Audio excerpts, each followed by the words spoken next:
ఉంది, నోరుంది, డైవర్ట్ చేస్తా అనుకుంటాం. 2 కోట్ల బీసీల నోరు గురించి దమ్ము దేవునికి కూడా సరిపోదు. కాబట్టి మార్చుకో.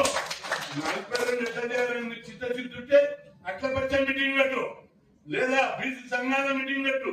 నీకున్న ప్రాబ్లం ఏంటి, నీకేమి సమస్య ఉంది, మీ సమస్య మా ముంగట తీర్చు. మేము కూడా కన్విన్స్ అవుతాం. నీకు లీగల్ సమస్య ఉంటే దాన్ని కూడా ట్రై చేద్దాం. నీకు రాజ్యాంగం ముంగట పెట్టుకొని చూపెడతాం, దాని ప్రకారం చేయి. జీవది రేపు ఎవరైనా కోడిపోతే మా వాళ్ళందరూ కాళ్ళు పోతారు, ఇట్లా చేస్తాం.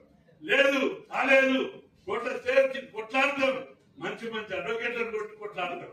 అప్పుడు దేశంలో కూడా మన కమిషన్ ఎప్పుడు ఏమైంది, పెద్ద ఎత్తున రిజర్వేషన్ల మీద స్టే ఇచ్చింది.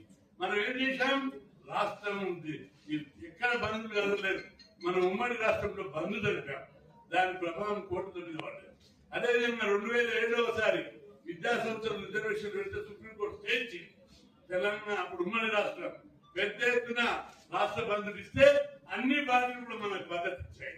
ఆ బంధు ప్రభావంతో సుప్రీంకోర్టే భయపడి లేదా స్పందించి, ఇంకా గౌరవంగా చెప్తాం, సుప్రీంకోర్టు మీద స్పందించి స్టే చేసింది. రిజర్వేషన్లు అమలైనవి. ఇప్పుడు కూడా కారోపేట చేసుకుని మనం సిద్ధంగా ఉన్నాం. సుప్రీంకోర్టు ఇంకేం కోర్టా మన ద్వారా మాకు ఇవ్వమని అడిగితే ఎవరెందుకు ఆపుతారు. ఈ రోజు సుప్రీంకోర్టు కేసు గెలిచే అవకాశం ఉంది. అసెంబ్లీలో చట్టం చేశారు, జనాభా లెక్కలు ఉన్నాయి. కాబట్టి సుప్రీంకోర్టు కేసు గెలిచే అవకాశం ఉంది, ఓడిపోయే పరిస్థితి లేదు.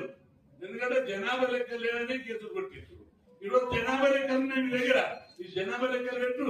మీరు చెప్పిన డెడికేటెడ్ కమిషన్ ఇచ్చే రిపోర్ట్ ప్రకారమే వచ్చాం, ఇంకేమైనా కావాలని చెప్పాడు. కానీ ఇక్కడ మనం చేయవలసిందల్లా ఎప్పటికప్పుడు ప్రభుత్వం ఇంటెలిజెన్స్ రిపోర్ట్ తీసుకుంటుంది.